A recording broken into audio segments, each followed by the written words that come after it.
Om Sadashiva Samarambam Shankaracharya Madhyamam Asmadacharya Paryantam Vande Guru Paramparam Ishvaro Guratmeti Murtibeda Vibhagne Vyomavta Vyapta Dehaya Dakshinamutaye Namaha Sarva Vedanta Siddhanta Gocharan Tamagocharan Govindam Paramananda Satguru Pranatosh Maha Om Shanti Shanti Shanti.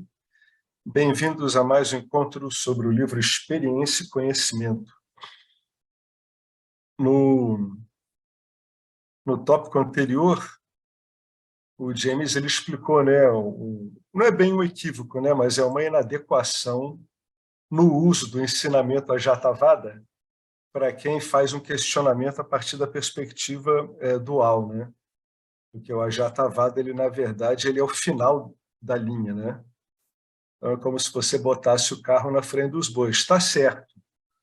O carro não vai deixar de ser carro, vai funcionar. Mas não é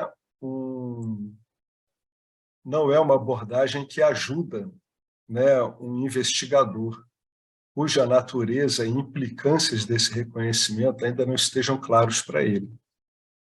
Mas é válido, é o ponto final. Então, o James agora ele se detém diretamente na consciência. Ele vai explicar, vamos ver como é que ele aborda isso. É uma coisa muito comum nos enunciados, né? O ser é um sem um segundo, querendo dizer, não há um outro, né? O ser é o ser, não há um outro. A consciência é absoluta porque não há nada além dela.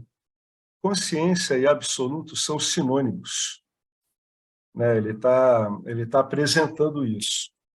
Ele está dizendo como é que ele vai tratar os dois como sinônimos. Por que ele está explicando isso? Porque ele vai mostrar um exemplo onde isso não ocorreu, então isso daria margem a interpretações diferentes. Olha só, consciência e absoluto são sinônimos. A consciência é absoluta porque não há nada além dela. Só tem a consciência. É a mesma coisa dizer que só existe Deus. Aí você lembra do enunciado bíblico, né? Deus é onisciente, onipotente, onipresente. Isso quer dizer que só tem Deus, né? Então, é a mesma coisa de dizer que a consciência é absoluta porque não tem nada além dela. Então, ele define absoluto como uma palavra problemática, porque implica relativo, ou seja, onde há a ideia de absoluto, tem o seu contraposto, que é relativo. De uma perspectiva dual, por exemplo, a nossa, né, a gente está aqui no papel de estudantes, a consciência é absoluta porque tudo depende dela. Ou seja, só a consciência tem existência em si e por si mesma. Esse problema com as palavras surge porque o discurso está em maia. Isso aqui tem que ser tomado de um modo muito consciente para que o uso das palavras não se apresente como um problema. O uso das palavras tem que se apresentar como uma ferramenta. Se ele se apresentar como um problema, é porque tem alguma falta de entendimento do modo como a palavra é usada nessa modelagem do Vedanta.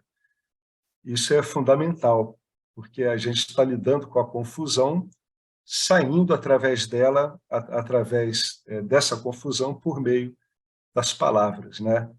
O Vedanta é um pramana, ele é um meio de conhecimento passado através de palavras. Então, por isso que o James está definindo de um modo bem claro, e ele está dizendo que há um problema, entre aspas, inerente ao discurso. Então, como ele está sempre em maia, então tem sempre esse problema. Então, você pode dispensar a palavra problema e ver que quando você está usando um discurso, você está usando uma coisa que tem uma precisão relativa, porque o discurso está em maia também.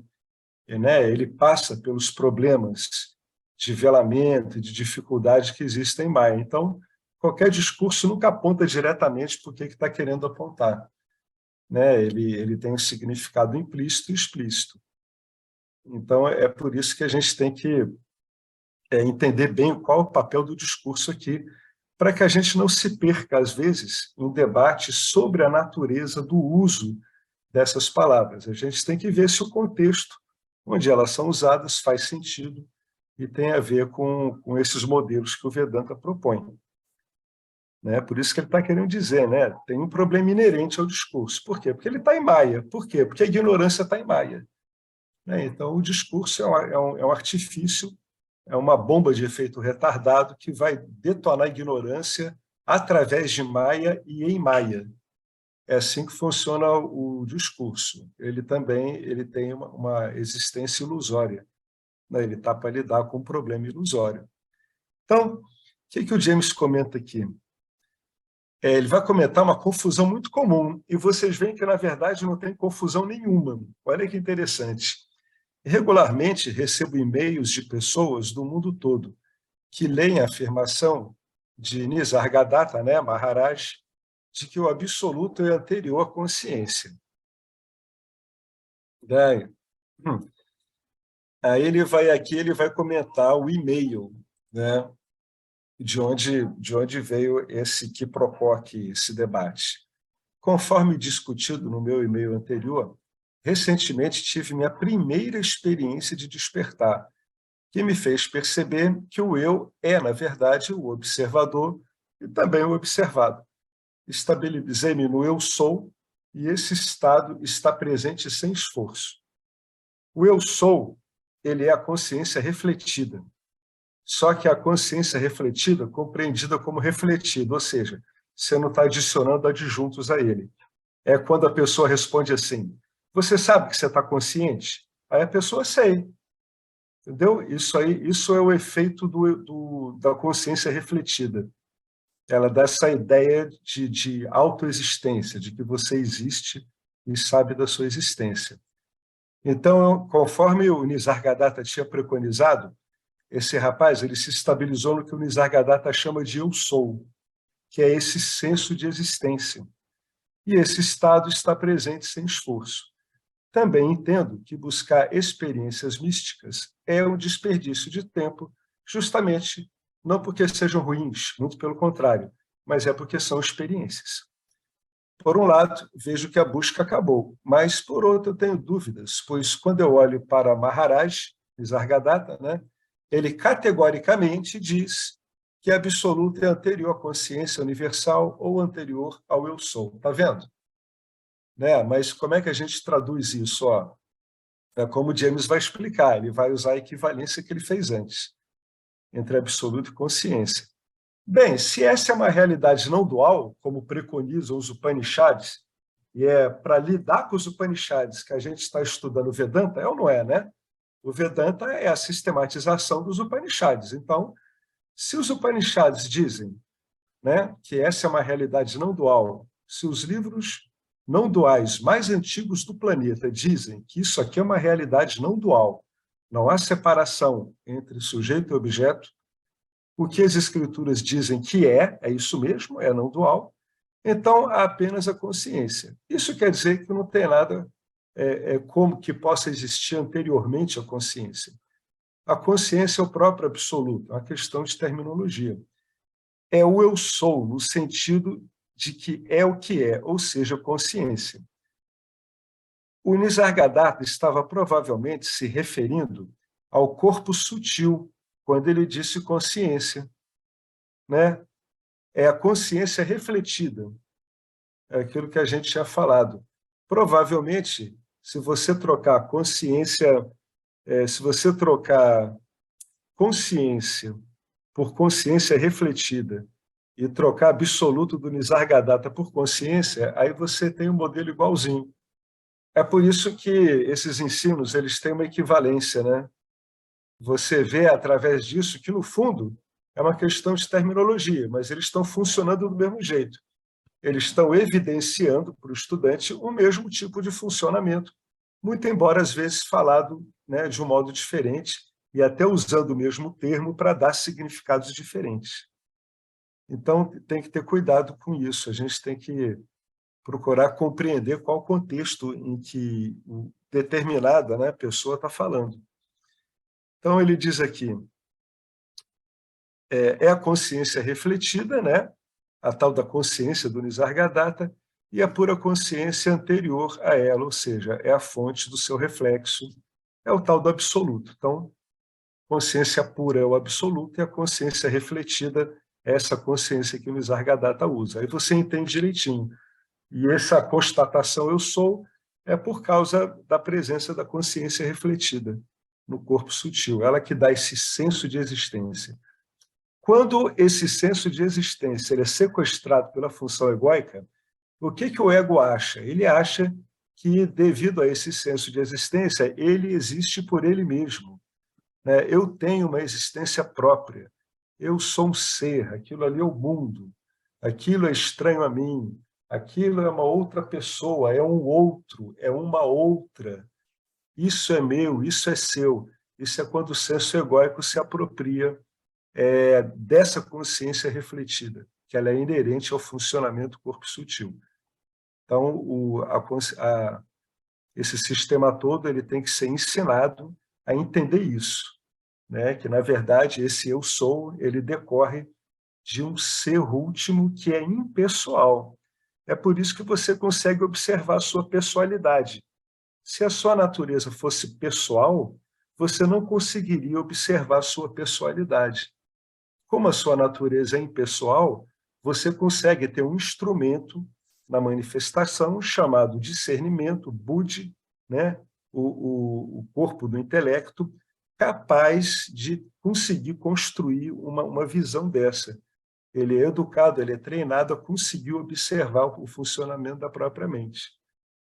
Então, isso mostra que você consegue objetivar através de algum recurso, que é o intelecto, que é o recurso adequado para a manifestação, você consegue objetivar o funcionamento do seu corpo sutil. O intelecto ele tem essa particularidade, só que ele tem que ser treinado para isso, né?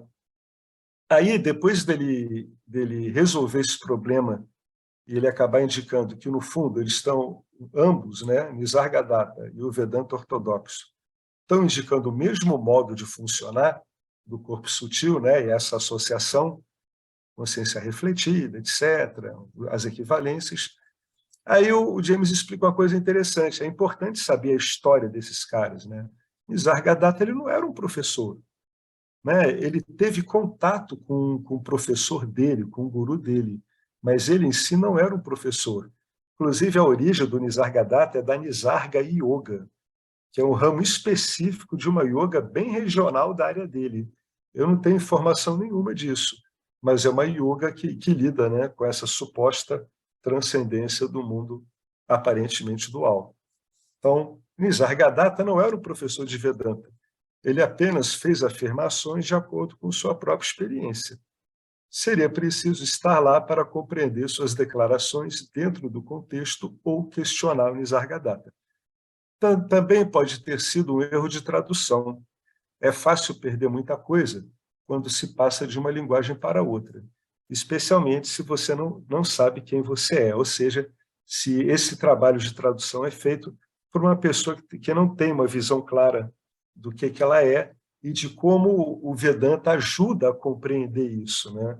Como é que ele firma a sua compreensão, como é que ele te dá vários modos de você ficar nisso.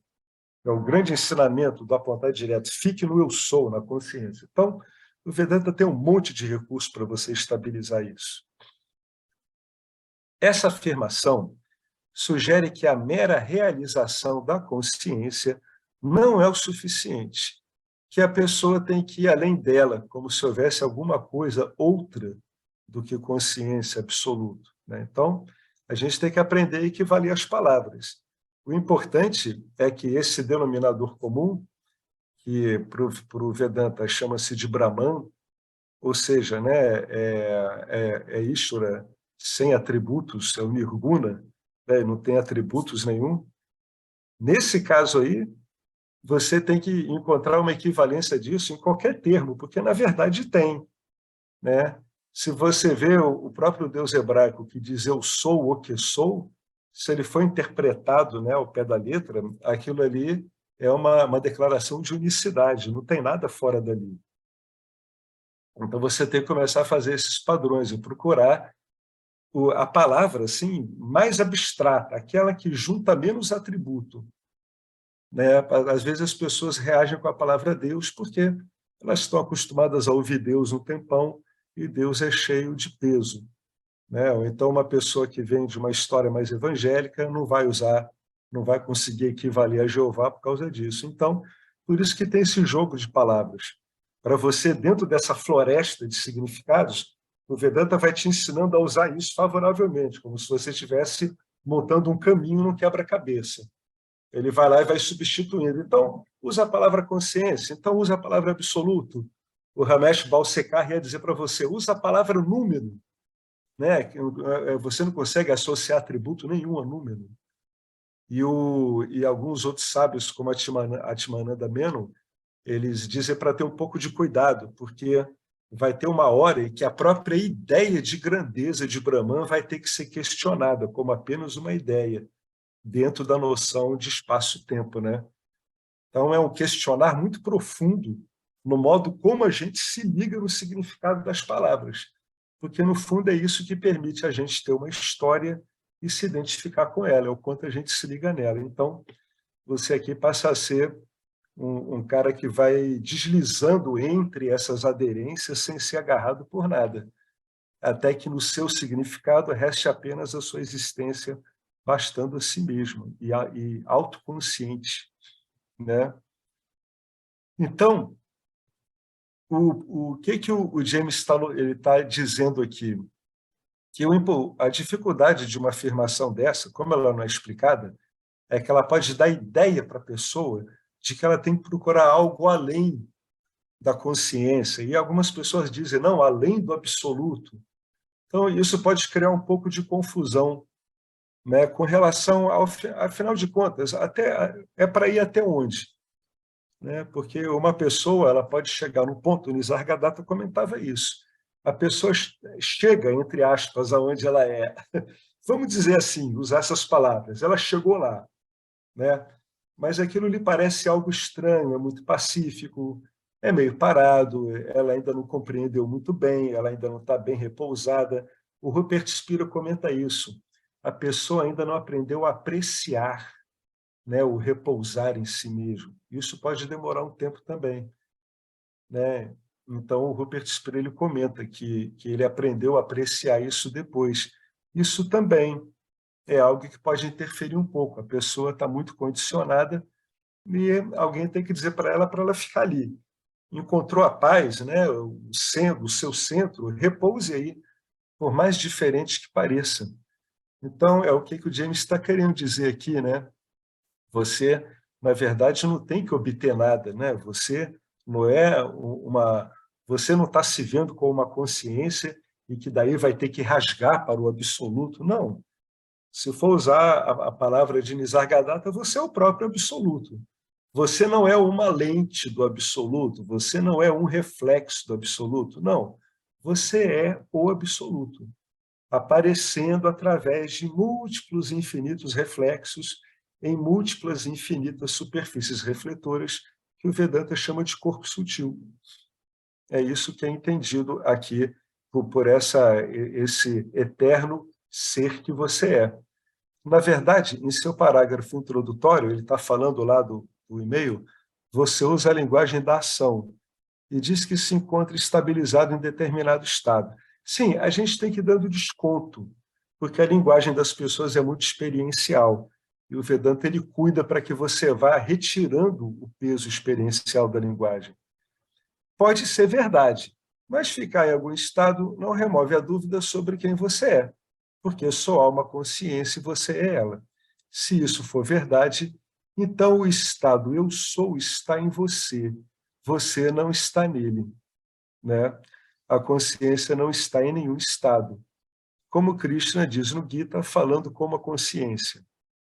Isso é para dizer que ele está falando de modo extremamente satívico. Ele estaria expressando realmente a consciência se expressando na sua melhor forma. Eles, todos os objetos, né, e os estados são objetos, estão em mim. Eu não estou neles. É a mesma coisa que dizer que tudo que Mitya se resolve em Satya, mas Satya não é limitado por Mitya para existir. Né? Satya não depende em nada de Mitya.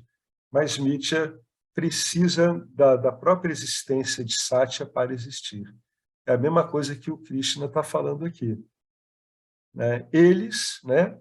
Mithya está em mim, mas eu não estou em Mithya. Né? Mithya se resolve em mim. Aqui o James ele está tentando construir um diálogo com esse rapaz, dando uma arrumada no uso dos termos, para que ele consiga se comunicar com esse cara. Essa é a vantagem de você ter, por exemplo, um vocabulário como o Vedanta, ou um vocabulário como tem em algumas escolas aí como o taoísmo, o budismo tibetano, porque facilita a comunicação entre as pessoas que estão estudando, né? Ele está tentando nivelar, ele está mostrando, né? Esse rapaz que tem que fazer uma adequação dos termos. E citou aqui o Gita para arrematar o significado disso. Ele está querendo dizer, olha, não tem nada além da consciência e nem nada além do absoluto. Vamos tratar a consciência absoluta do mesmo jeito. Porque como só tem consciência absoluta, você é consciência absoluta. O resto vão ser adjuntos. Inclusive essa tal de, vamos dizer, entre aspas, segunda personalidade aí, né? Que alguns ciclos espirituais falam, é o pequeno eu. Então tem o pequeno eu e tem o grande eu. Não, só tem um eu.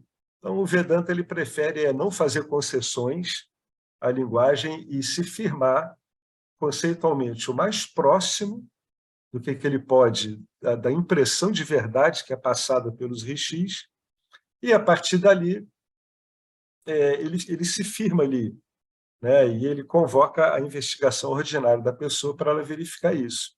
Uma hora fica claro para a pessoa que só tem um eu, né? É como se o seu discernimento ele ficasse claro para ele que aquela objetividade, essa vivacidade não é relativo a esse corpo sutil específico, né? Ela é a mesma que está incidindo em todos os corpos sutis de todas as pessoas e de tudo que tem corpo sutil. Tá? Então é isso que o Krishna está falando aqui de uma outra forma. Né? O apontar direto usa muito isso. Ó. Os objetos estão em mim, mas eu não estou em eles.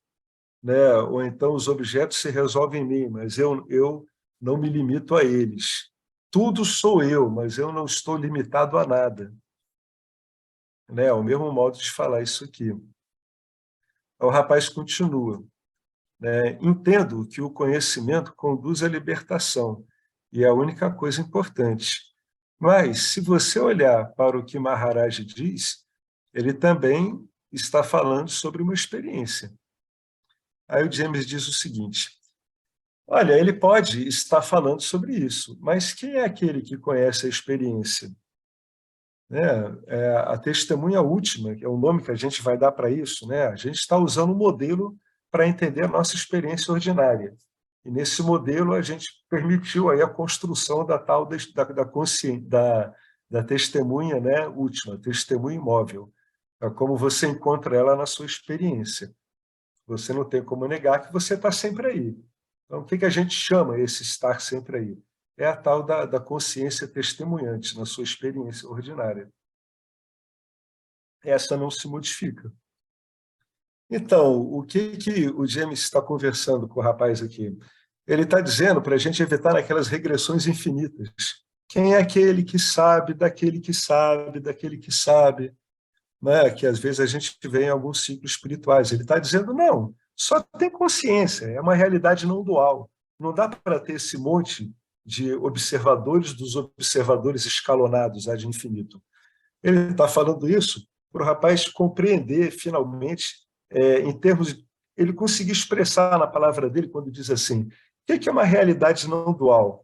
Ele vai afirmar para ele assim, uma realidade não dual é aquilo onde há uma só consciência, porque a experiência que é a consciência que torna possível conhecer a experiência. Né? E o que a gente entende por realidade é aquilo onde a experiência está inserida. O que você quer mostrar é que a experiência, ela, na verdade, ela não simboliza um outro polo entre você e ela. A experiência e você é a mesma coisa. Né? A sua consciência garante o entendimento da experiência. Então, o Vedanta ele insiste muito nisso. Não é uma coisa vazia, não é uma regressão de observadores, né? É absoluto e ponto final, e só tem absoluto.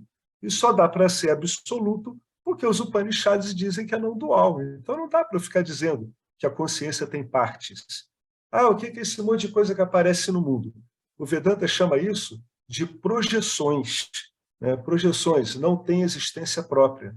Eles tomam a existência, né, emprestada da consciência e são projeções da consciência através de Maya, usando Maya como espelho refletor.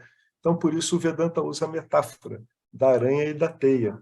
Né? A aranha espelha a teia, mas sem prejudicar a si mesma, sem transformar a si mesma. A consciência também, através de Maya, ela faz com que vaze para a existência todas essas formas e nomes sem que ela se modifique. Então, a realidade é não dual. Não tem algo se transformando em outra coisa. Não, não é nada disso. Só tem uma coisa. O resto são projeções. Né? Esse que é o entendimento. Não tem realidade própria, são projeções. Então, ele continua aqui. O conhecedor da experiência é a consciência e ponto final. Não tem que ficar inventando coisa. E não é de forma nenhuma afetado pela experiência, incluindo as assim chamadas experiências místicas. Né? De forma nenhuma, ele está convidando o indivíduo a procurar, na experiência ordinária dele, uma instância onde ele realmente se entende como uma consciência testemunhante. E se ele sair procurando isso, ele descobre essa instância dele. É claro que ele não vai conseguir ver isso. A gente vai através do movimento. Ninguém vê a lei da gravidade. A gente usa ela, a gente sabe equacionar ela de modo a projetar um monte de coisas. É a mesma coisa com esse conhecimento. Você está vendo o movimento, aí você entende a interpretar o movimento através do Vedanta. Então, ele ensina você a buscar essas instâncias satívicas no seu corpo de discernimento, através do quê? Da pura compreensão do seu funcionamento mais límpido, comum, como jiva, como ser humano. É isso que o Vedanta faz. Então, o apelo dele é para que a pessoa pare. Ela pare, né? Pega um modelo só e usa, não fica cavando coisa. Para que comparar um com o outro? Eles acabam que estão falando da mesma coisa e a gente está aqui o tempo tentando mostrar que eles estão falando da mesma coisa, que o problema é um problema de palavra. Então a pessoa pode se dispersar muito e ficar confusa. Ao invés de imaginar que alguma experiência que você não teve e que vai lhe fazer feliz, por que você não investiga a razão pela qual o que você está experienciando nesse momento, seja lá o que for, não o deixa feliz? Essa é a pergunta do investigador. Por quê? Porque o que você está experienciando exatamente agora é a consciência, o absoluto. E não há nada a experienciar além da consciência, pois ela é tudo que há. Aqui é um convite à confiança do que está na Escritura. Ele está dizendo assim, por que você não investiga? Aí o cara, por que eu vou investigar? Porque só a consciência, você é consciência. E vale a pena você se aprofundar nisso, porque ali não vai haver falta. Isso aqui é um compromisso com algo que está na Escritura e que o estudante vai ter que comprovar na experiência diária dele. Como? Fazendo o óbvio do Vedanta. Ouvir, refletir sobre o ensinamento e aplicá-lo. Né? Você foi infectado pela noção experiencial da iluminação. Ele falando com o rapaz, né? Ele acha que a iluminação é uma experiência. Deve estar associando a um eu sou. Às vezes, a mente entra no estado muito satívico e a consciência refletida ela brilha muito por si só, sem estar necessariamente agarrado a algum adjunto ali, entendeu? Então, isso dá aquela mente assim muito pacífica, muito satisfeita consigo mesma. Aí o cara diz assim, que legal, agora eu estou lá, esse é o ser. Aí, quando isso é turbado por alguma coisa, ele diz assim, não, agora eu perdi. Mas é claro que ele não perdeu nada. Mas é por isso que ele está dizendo que o rapaz está infectado pela noção experiencial da iluminação. Ele está avaliando, dentro do modelo do Vedanta, quem está infectado pela noção experiencial da iluminação está pensando na experiência de um bom reflexo no corpo sutil. Ele não está compreendendo. Se ele compreende, ele entende que Não obstante a natureza do reflexo, ele sempre é a consciência única. Agora, na noção experiencial, alguma experiência mística, alguma coisa, alguma prática, induz a esse espelho bem definido, daquela baita, daquela experiência satívica, né? Por isso que ele está apontando para o rapaz. Aí ele está dizendo assim, se você quer isso mesmo, uma noção experiencial de iluminação, vá em frente e continue tentando experienciar algo além ou anterior à consciência, se você quiser. Não irá resolver o seu problema, porque o fato de você pensar quem é o experienciador é que é o problema. Né? Essa é a falta de noção, é o que prende o jiva. Se o cara acha que ele é o experienciador, ele está achando que ele é uma entidade separada. Ele está fazendo o quê? Experienciando o mundo. Ele é um agente que exerce algo em cima de um objeto. Eu, agente, ali o mundo. Lá no mundo eu vou pegar o que eu preciso. Então, o problema é que o indivíduo se toma como agente, né? Um agente, um desfrutador. Esse é o problema básico de compreensão do Jiva, porque tenta mostrar para ele que, na verdade, o mundo é real enquanto sujeito e objeto. É aí que vem o problema para o Jiva, ele começa a se ver como uma entidade separada. Né? Moksha é a libertação do experienciador, o corpo sutil. É quando no corpo sutil ocorre a compreensão de que nunca houve separação, de que não há uma entidade experienciadora separada.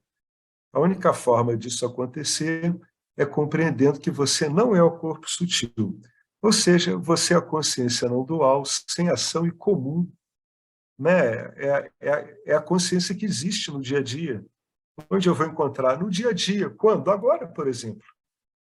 Agora, por exemplo. Ela ia aparecendo como uma testemunha contínua, exatamente a mesma que estava aí no momento que se acordou, e que certamente é a mesma que estava testemunhando seus sonhos. Preste atenção à palavra comum. É extraordinário, mas ao mesmo tempo não tem nada demais. Né? É a sua vida ordinária, a sua vida comum. O que tudo você vê aqui é reflexo disso. Não há nada fora disso, não há nada fora de você. Os objetos estão aqui porque você está aqui. Sem você para revelá-los, você consciência, onde estariam esses objetos? Né? A consciência não é absoluta, exceto no sentido em que tudo depende dela, mas ela não depende de nada. Isso que ele quer dizer com absoluto, que é aquela coisa, né? Tudo se resume a mim, mas eu não estou limitado a nada disso, né, que precisa de mim para existir. A consciência é totalmente comum, é a única coisa que existe, simples e sempre presente. Sempre presente como? Sempre. Até quando você acha que você não está consciente, você vai ficar consciente depois de que não estava consciente num determinado período de tempo. Não há nada de especial sobre ela. É o que você é. Como é que você pode ser extraordinário, especial para você mesmo? Olha que delírio. Isso é um delírio. Isso aí é o suprassumo do hospício existencial. Né? A pessoa não entende que ela é o óbvio. E aí ela fica dizendo, o que sou eu? De onde eu vim? Eu vim do macaco? Não, infeliz, o macaco é que veio de você. Só tem você. É o contrário. Aí, quando isso fica claro, você fica, caramba, mas que conversa doida, como é que eu não reparei uma coisa tão óbvia dessa antes? Não é porque é óbvio, é comum, é óbvio. Você vai encontrar isso que ele está dizendo aqui na sua vida ordinária toda. Você vai se lembrar da sua infância, era a mesma coisa que estava lá. Na adolescência era a mesma coisa. Com seus pais, sem seus pais, não importa. É sempre você. Né? Por isso que ele está dizendo aqui, é totalmente comum, é só o que há. Simples, basta a si mesma e está sempre presente. Não há nada de especial sobre ela. É por isso que tão poucos a realizam, porque ela é muito comum. Eles leram toda essa bobagem experiencial sobre a consciência e imaginam que é uma coisa incrível, impressionante. É tudo fantasia. Essa é a realidade última aqui, falado de modo negativo, né? Ele tá indo pelo que não é. Ele está dizendo, não é nada dessa bobageira. É uma compreensão, é quando você entende que é você mesmo. Vai ser o quê? Afinal de contas. Né? O resto é o quê? O resto é um monte de projeções que encontram eco em vários grupos espirituais, dependendo da orientação deles ou de uma determinada interpretação. Né? Mas, fundamentalmente, é o óbvio do óbvio. Por isso que o Vedanta ele insiste no Nididhyasana, porque o Nididhyasana ele é feito primordialmente para valer no estado de vigília. E o que é o seu estado de vigília? Diante da nossa vida cotidiana ordinária, ele é aquilo que sabe da nossa vida ordinária, cotidiana. É nesse ambiente que o indivíduo vai, né, poder trabalhar com mais calma, com menos tribulação, em cima dessa separação, né, inicial do eu, isso sou eu, aquilo ali é não eu, até que finalmente ele entenda que todas essas coisas são meras aparências dentro da existência única que ele é. Né? De resto, isso é um modo de orientar. De resto, o que se fala do ser é um monte de, são muitas experiências energéticas, muitas experiências em outras dimensões, premonições, viagens ao passado, epifanias. A pessoa ela entra num outro rol de experiências diferente dessas sensoriais que a gente tem, ela acaba personificando aquilo, mas a gente personifica tudo mesmo. Né? Acaba dando uma identidade a uma experiência.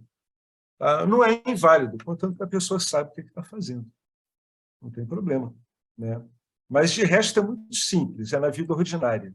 É isso que o Vedanta tem de mais bonito. Né? É na vida ordinária que você vai realmente compreender, é nela que vai ocorrer a sacação, né, diante de você e desse mundo, o que é o que aqui.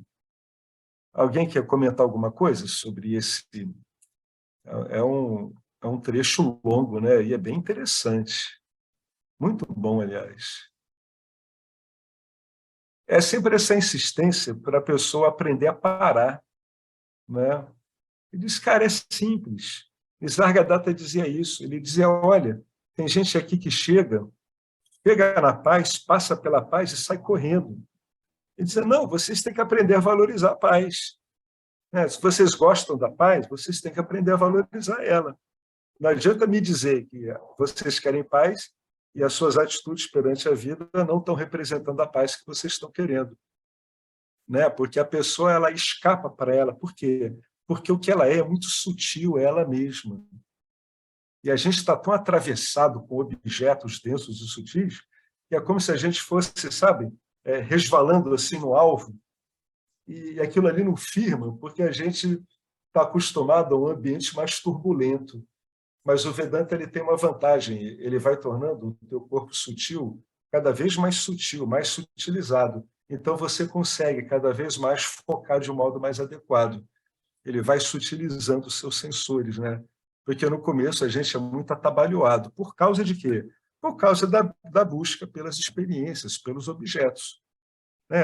Isso deixa a mente da gente atabalhoada. O que eu quero dizer com atabalhoada? É uma mente que tem dificuldade de focar. Essa que é a verdade. A gente sabe que é isso. É uma mente que tem dificuldade de focar e sustentar o foco. E na cultura que a gente vive, a gente tem um monte de ofertas que facilita essa dispersão que é inerente ao ser humano. Então, o que tem que ser feito aí? É um trabalho aí de otimização do uso da mente. Fora isso, é tudo muito simples. Mas essa coisa, até essa resolução do que fazer é simples. Olha, se você procurou o Vedanta, é porque se convenceu de que o Vedanta ele tem a chave, uma saída para o ponto onde você está, é porque você está disposto a botar o Vedanta em prática.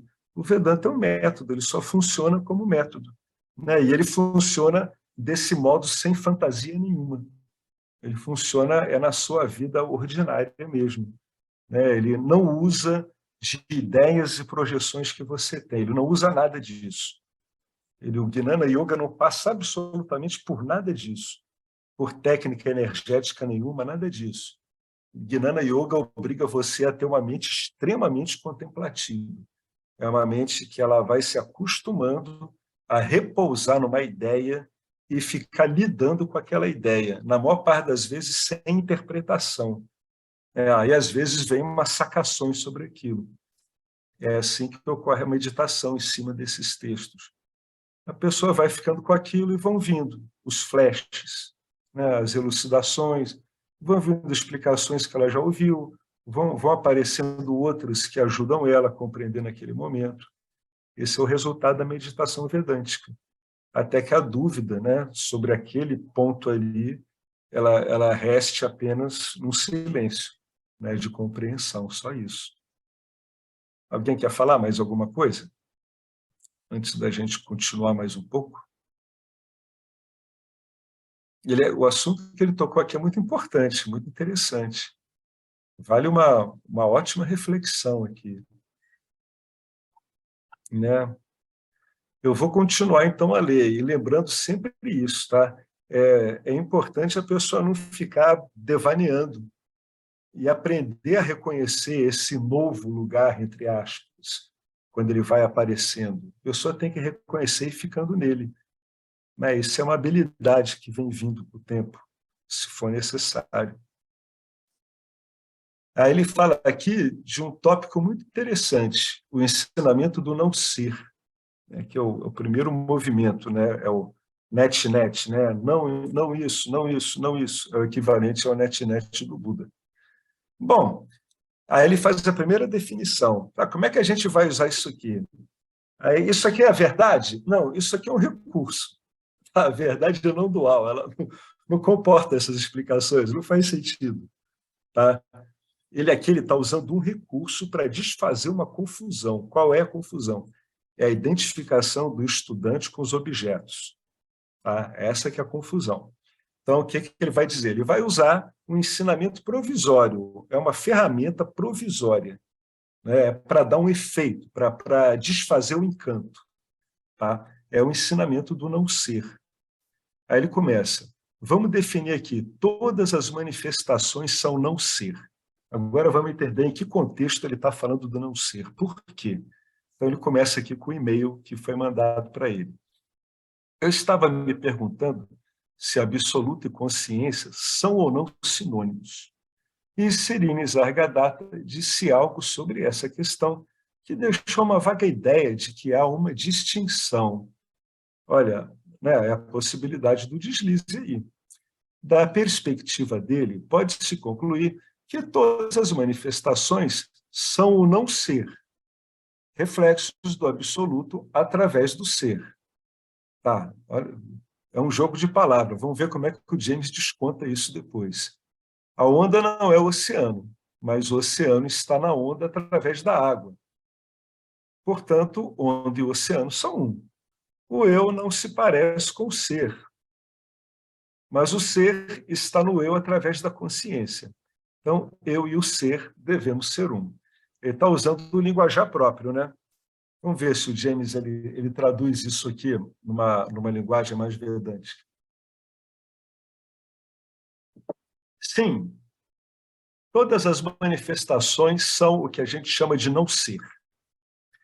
A onda oceano é um ensinamento importante, cujo propósito é mostrar que as manifestações da consciência não são fundamentalmente diferentes da consciência. São a própria consciência. Fundamentalmente são a própria consciência. O oceano é água salgada e a onda é água salgada. Eles são a mesma coisa. A única coisa que os difere são os nomes. A onda é água salgada com uma forma e o oceano é água salgada sem uma forma específica. Se você tirar os nomes e formas, eles são exatamente a mesma coisa. O ser é a consciência sem forma e o mundo é a consciência com forma. A realização do ser é chamada viveka, ou simplesmente o poder de ver, o poder de discernir, o poder de compreender, de aperceber-se, de tomar ciência de que tudo é consciência, apesar da aparência das coisas em contrário, apesar da aparência de ser uma realidade dual. A miragem ela passa a ser conhecida, mas ela continua a ser vista.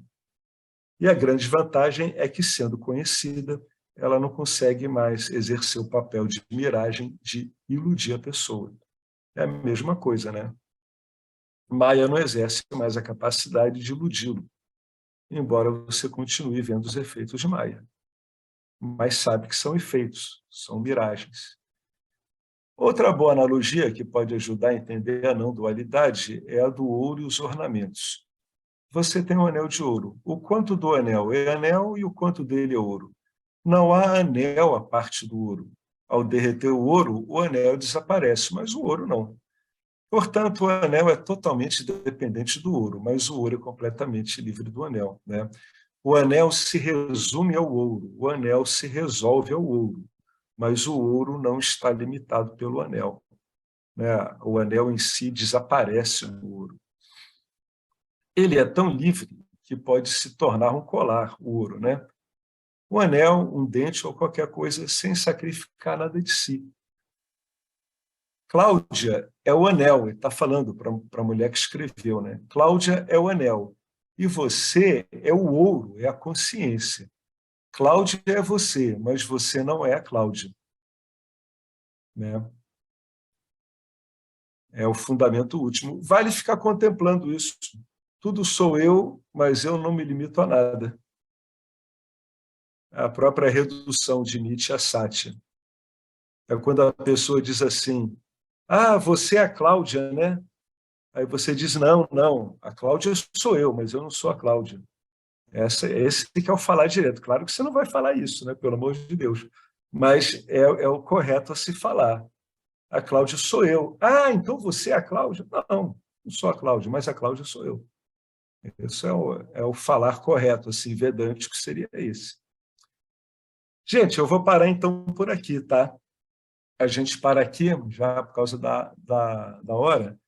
Quando o ser é realizado, percebe que o ser é não dual e o que o não ser é também o ser. Aí essa ferramentazinha provisória, ela é deixada de lado, né?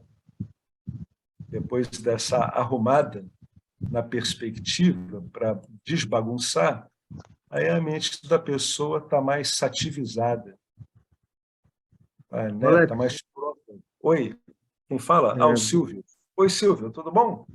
tudo bem com vocês aí? Tudo bem? Tudo bom. É, dá tempo de falar alguma coisa aí? Boa noite. Ué, claro que dá. É, qualquer erro, você, por gentileza, me corrija, tá? Por favor. É, É, pelo que eu li a vida de Ramana Maharishi, Ramana, ele, ao sair da casa dele, deixou um bilhete, parece uma carta para os familiares, né, dizendo que vou em busca do meu pai. isso. E foi para a montanha. E chegando lá, naqueles templos, naquela região toda, ele chorou copiosamente de devoção. Então, é possível dizer que ele estava em estado dual, devocional dual, porque ao ir buscar o meu pai, é estado dual. Isso. Não tem incompatibilidade com nada, entendeu? Eu não sei se ele saiu ali com o conhecimento. Isso foi depois que ele teve aquela experiência, né, de quase morte. Não quer dizer que a pessoa que tenha uma compreensão como ele teve, ele fique com essa compreensão o tempo todo, né? De repente, o fato do Ramana ter ficado tanto tempo em Nirvikalpa Samadhi na montanha é que aprofundou a imersão, a compreensão dele no que ele era. Agora, mesmo que a pessoa não ficasse oscilando, ela consegue viver, tá, Silvio, nos dois campos, não tem problema. Ela, de um lado, ela vive dualmente, sem problemas, ela vê tudo isso da perspectiva não dual, ela sabe, no fundo, que toda a vida não dual, toda a vida dual dela se resolve no não dual. Então, ela pode saber de si como ser, ela vê o movimento, né, do Jiva ali, no movimento devocional, no movimento de resgate devocional, ou no movimento de arrebatamento, entendeu? Não tem incompatibilidade. O Nisargadatta é a mesma coisa. O Nisargadatta ele botava pujas enormes para o guru dele, cheio de flores, né? Doces, etc. As pessoas perguntavam: Maharaj, mas o senhor fala de não dualidade, fala do absoluto, e a gente não entende essa entrega, essa devoção. Ele disse assim, qual é o problema? O mundo, como ele parece, é assim mesmo. Isso aqui é uma aparência também. Eu tenho aqui eu estou manifestando uma aparência de devoção dual, não tem problema nenhum. Então, Ok, a pessoa que tem a visão não dual, ela não estranha essas aparentes contradições, entendeu? ok, perfeito, obrigado. Tá joia? Perfeito, então. Essa pergunta é muito boa, as pessoas perguntam muito isso. Não tem compatibilidade entre essas visões, elas não interferem uma na outra. Ok. Alguém quer perguntar mais alguma coisa?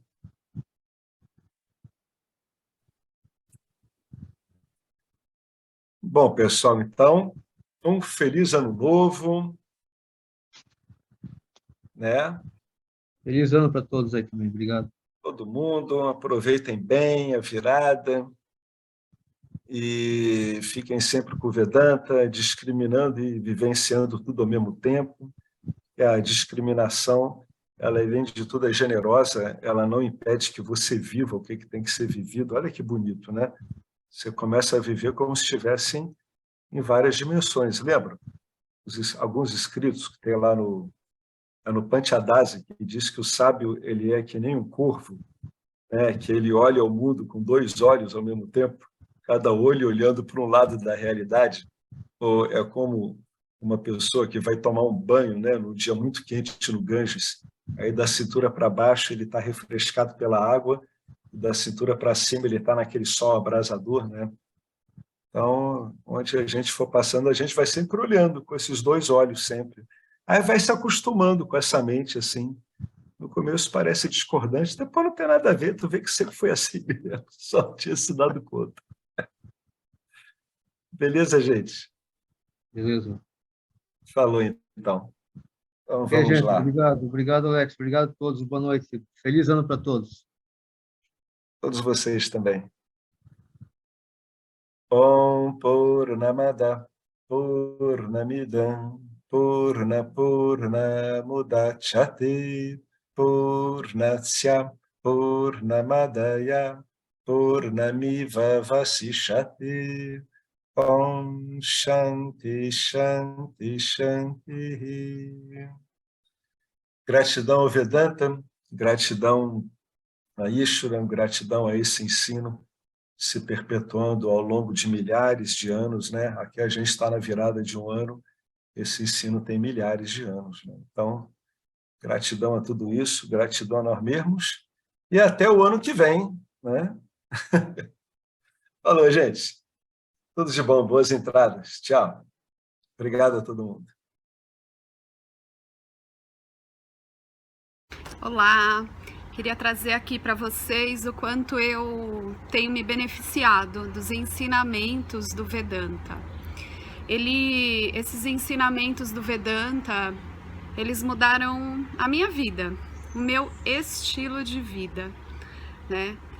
A partir de uma compreensão sobre Jagata, o mundo, sobre essa pura inteligência Ishvara, sobre o Jiva, né? A mente, o funcionamento, sobre a aplicação do Karma Yoga diariamente na vida, o quanto isso beneficia a purificação da mente, né?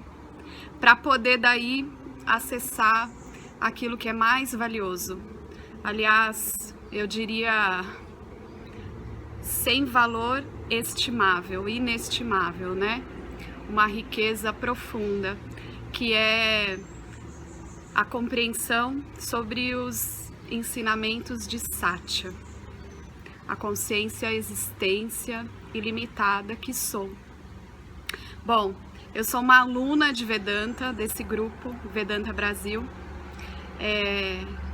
que iniciei a jornada, estou no começo da jornada, mas essa jornada seria impossível sem o apoio diário de um professor qualificado, o professor Arlindo Nagar, nosso professor, que dedica a sua vida, que dedica as batidas do seu coração exclusivamente para o ensino do Vedanta. Ele gosta de usar a frase, o coração que se doa, recebe. Então ele é esse coração que doa. E aí a minha pergunta e o meu convite é: e você? Tem se beneficiado também dos ensinamentos, da compreensão, da clareza desses ensinamentos que são trazidos para nós? Sim? Se sim, o coração que doa, recebe. Então, o convite é: se você se beneficia, você pode também fazer uma doação. Essa doação, ela é necessária, apropriada, para a manutenção, né, desse ensinamento vivo diariamente para nós. E é um convite para que a gente possa nutrir esse grupo com o dar e o receber. E se você se beneficia, tenho certeza, qualquer valor mensal é suficiente. É o valor que o seu coração sentir, mas é um valor apropriado. Bom, meu recado é esse. Eu agradeço imensamente e não tenho palavras para dizer o que é o Vedanta na minha vida. Só dizer gratidão. Gratidão, Ishwara, gratidão, professor, gratidão a Sampradaya, gratidão. Obrigada.